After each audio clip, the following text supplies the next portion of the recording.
বসো, ওঠে না। এই যে এখন মিঠি খাওয়া দাওয়া করছে। দুষ্টুমি করবি না। আজকে আমরা বাড়ি ছিলাম না, আমি মা বনু সবাই একটু বেরিয়েছিলাম শপিংয়ে। দেখো মিঠি কি সুন্দর খাচ্ছে।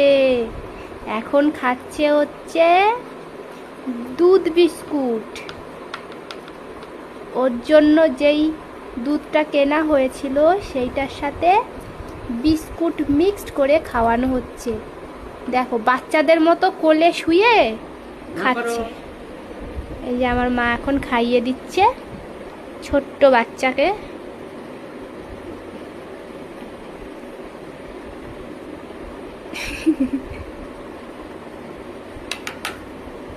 মিঠি তুমি খাওয়া দাওয়া করছো?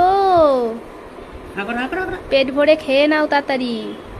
সেই সকালে খেয়েছে, এখন বাজে 3টে। আর ওকে খেতে দিয়ে রেখেছিলাম, কথাটা ঠিক বলতে পারলাম না।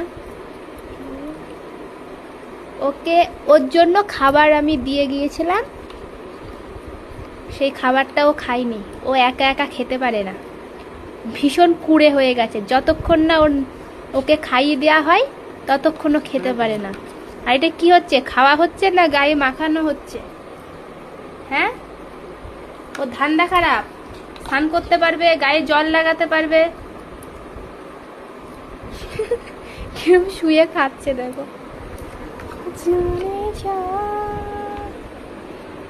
মিঠু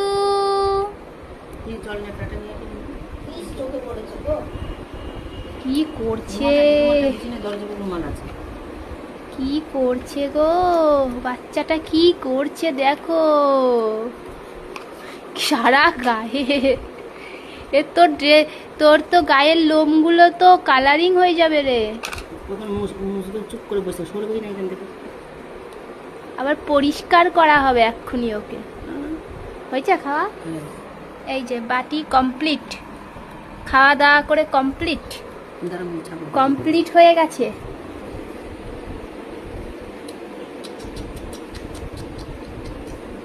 যত্ন কোথায় পাবে না? ওরাও বোঝে ভালোবাসা। ওই জন্য আমাদের খুঁজে বেড়ায়। হ্যাঁ, আমরা না থাকলে পায়ে ব্যথা, আমি বসতেই পারছি না। ও রুমাল, এখন রুমাল দিয়ে পরিষ্কার করা হবে। দেখো ঠান্ডা ঠান্ডা পাচ্ছে, খাইয়ে দিলে